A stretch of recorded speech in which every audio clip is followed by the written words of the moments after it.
Hello guys, আসসালামু আলাইকুম। Welcome to Asartech 95। আজকে আপনাদের সামনে নিয়ে আসলাম ডগ কয়েনের কীভাবে উইথড্র করতে হয় এখান থেকে কোনো ক্যাশ ফি ছাড়া সেই মাধ্যমটি। এখান থেকে উইথড্র করতে হলে আপনাদের অবশ্যই বাইবিট অ্যাকাউন্ট দরকার। কেননা এখান থেকে ৩টি মাধ্যমে উইথড্র করা যায়। প্রথম বাইবিট, দ্বিতীয় টেলিগ্রাম ওয়ালেট অ্যান্ড তৃতীয় হচ্ছে OKX এক্সচেঞ্জার।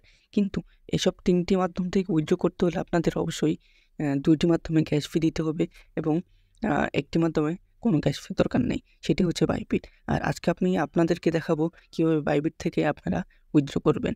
তাহলে চলুন শুরু করা যাক। প্রথমে আপনারা যখন বটে ঢুকবেন তখন কিন্তু আপনাদের সামনে এরকম ঠিক একটা অপশন আসবে, ডিপোজিট টু এক্সচেঞ্জ। তো আপনারা ফার্স্টে এখানে ক্লিক করবেন। ক্লিক করার পরে আপনাদের সামনে এরকম ৩টি অপশন আসবে, এক্সচেঞ্জ, ওয়ালেট ইন টেলিগ্রাম, তারপর নন কাস্টোডিয়াল ওয়ালেট। তো আপনারা সোজাসুজি একবারে এক্সচেঞ্জে সিলেক্ট করে এখানে যে কন্টিনিউ বাটন দেখতে পাচ্ছেন এখানে ক্লিক করে দেবেন। তারপর আমাদের সামনে এরকম একটি ইন্টারফেস আসবে যে এখানে সিলেক্ট করা থাকবে OKX অ্যান্ড বাইবিট। আপনারা কী করবেন, বাইবিট সিলেক্ট করে এখানে এই যে বাইবিট দেখতে পাচ্ছেন, এখানে বাইবিট সিলেক্ট করে আপনারা দেন হেয়ারে ক্লিক করে দিবেন। তারপর এখানে আসার পরে আপনাদের বলতেছে যে do you have a Bybit account, অর্থাৎ আপনার কি কোনো বাইবিট অ্যাকাউন্ট আছে। যদি বাইবিট অ্যাকাউন্ট থেকে থাকে তাহলে আপনারা এখানে ক্লিক করবেন ইয়েস আই হ্যাভ ইট। আর যদি না থাকে তাহলে আপনারা ইউটিউবে ভিডিও দেখে একটি বাইবিট অ্যাকাউন্ট খুলে নেবেন। তারপর আপনারা ইয়েস আই হ্যাভ ইটে ক্লিক করার পরে আপনার সামনে এরকম একটা ইন্টারফেস আসবে। তো এখানে আপনাদেরকে চাচ্ছে Bybit UID, dog deposit address এবং মেমো। তো এখানে আপনারা এগুলো দিতে হবে। দেওয়ার পরেই আপনারা এখানে সেন্ড বাটনে ক্লিক করতে পারবেন। তো এগুলো দেওয়ার জন্য আপনাদের প্রথমে বাইবিট অ্যাকাউন্টে যেতে হবে। তো আমরা বাইবিট অ্যাকাউন্টে গেলাম। যাওয়ার পর আপনারা এই যে এখানে দেখতে পাচ্ছেন একটি ম্যান আইকন, এই দেখুন এই যেখানে ম্যান আইকন একটি দেখতে পাচ্ছেন, এখানে আপনারা ক্লিক করবেন। ক্লিক করার পর আপনার সামনে ঠিক এরকম একটি ইন্টারফেস আসবে। তো আপনারা এখান থেকে এই যে ইউআইডি যে দেখতে পাচ্ছেন, এই ইউআইডিটি এই যে এখান থেকে কপি করবেন। এই যে এখানে ক্লিক করলে এই যে এই জায়গায় ক্লিক করলে আপনারা এখান থেকে ইউআইডিটি কপি হয়ে যাবে। তো কপি করার পরে আপনারা আবার এখানে চলে আসবেন। চলে আসার পরে এখানে আপনারা বাইবিট ইউআইডি, তো কপি করার পরে এখানে আপনারা এসে বাইবিট ইউআইডিটি পেস্ট করে দিবেন। ঠিক আছে? তো পেস্ট করার পরে আপনারা আবার সেই বাইবিট অ্যাপসে চলে যাবেন।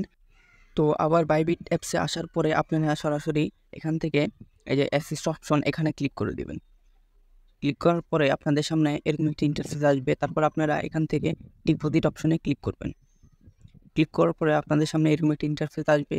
এখানে লেখা আছে দেখেন নিচে একবার এই যে ডিপোজিট ক্রিপ্টো, এখানে ক্লিক করবেন।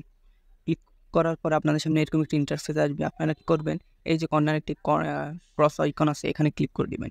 ক্লিক করার পর আপনাদের সামনে এরকম একটি অপশন আসবে। তখন আপনারা এখানে যে সার্চ বার দেখতে পাচ্ছেন, এখানে আপনারা টাইপিং করবেন ডগ। এই দেখুন বন্ধুরা, আমি কিন্তু ডগ লিখে দিয়েছি। লিখে দেওয়ার পর আপনাদের সামনে এরকম ডগের কয়েনের একটা অপশন চলে আসবে। তো আপনারা কী করবেন, সরাসরি সেই ডগ কয়েনে অর্থাৎ এই যে এখানে ক্লিক করে দিবেন। ক্লিক করার পর আপনাদের সামনে ঠিক এরকম একটি ইন্টারফেস আসবে। আপনারা সরাসরি এই যে এখানে টন বাটন দেখতে পাচ্ছেন, টন লেখা, এখানে ক্লিক করে দিবেন। টন লেখার উপর ক্লিক করার পর আপনার সামনে এরকম একটি নোটিশ আসবে। আপনারা চাইলে এখানে নোটিশটি পড়তে পারেন, আর না পড়লেও সমস্যা না। আপনারা সরাসরি এখান থেকে ওকে বাটনে ক্লিক করে দেবেন। ক্লিক করার পর আপনার সামনে এরকম একটি ইন্টারফেস চলে আসবে। এটি হচ্ছে আপনাদের কিউআর কোড এবং এখানে ডিপোজিট অ্যাড্রেস অর্থাৎ ওয়ালেট অ্যাড্রেস, আর এই যে এখানে দেখতে পাচ্ছেন মেমো, যেগুলো আপনাদের ওই উইথড্র করার সময় লাগবে। তো আপনারা কী করবেন, সরাসরি আগে ওয়ালেট অ্যাড্রেসটি কপি করবেন। এই যে এখানে দেখতে পাচ্ছেন ওয়ালেট অ্যাড্রেসটি কপি করার পর আপনারা সরাসরি অ্যাপসে চলে আসবেন এবং এখানে আপনার ওয়ালেট অ্যাড্রেসটি বসিয়ে দিবেন। এই যে এখানে বসিয়ে দেওয়ার পরে আপনারা আবার সেই বাইবিট অ্যাপসে চলে যাবেন। চলে যাওয়ার পরে এখানে যে মেমো, ট্যাগ মেমো, এখানে এই কোডগুলো অর্থাৎ এই যে এখান থেকে আপনারা কপি করে নেবেন। যেখান থেকে কপি করে নেবেন, ক্লিক করার পর আপনার সেই ডগ বটে চলে আসার পরে এখানে সেই মেমো কোডগুলো বসিয়ে দেবেন। বসিয়ে দেওয়ার কাজ শেষ। তারপর আপনাদের এখন কাজ হচ্ছে সেন্ড বাটনে ক্লিক করা।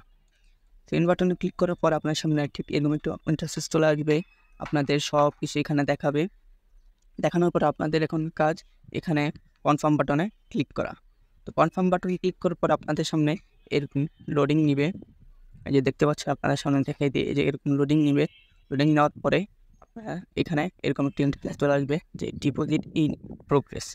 তো এখানে যদি ডিপোজিট ইন প্রোগ্রেস লেখা ওঠে এবং এই যে উলফ এখানে এই লেখাটা উঠে, তাহলে আপনারা বুঝতে পারবেন যে আপনাদের ডিপোজিটটি কনফার্ম হয়ে গেছে এবং আপনাদের এই ডিপোজিটের টাকাগুলো অর্থাৎ ডগ পয়েন্টগুলো 20 তারিখে আপনাদের অ্যাকাউন্টে জমা করে দেওয়া হবে। তো আপনারা আজকে ডিপোজিট করুন আর 19 তারিখে ডিপোজিট করুন আর যেদিনই করুন, আপনারা যদি 1 ঘন্টা আগেও ডিপোজিট করেন তাহলে আপনাদের সব টোকেন 20 তারিখেই চলে আসবে। তাহলে বন্ধুরা আশা করি আপনারা সব কিছু বুঝতে পারছেন এবং কীভাবে এখান থেকে ডগ পয়েন্টগুলো নেবেন তার মাধ্যমগুলো আমি আপনাদেরকে শিখিয়ে দেওয়ার চেষ্টা করছি। যদি কেউ না বুঝে থাকেন কমেন্ট করে জানাবেন।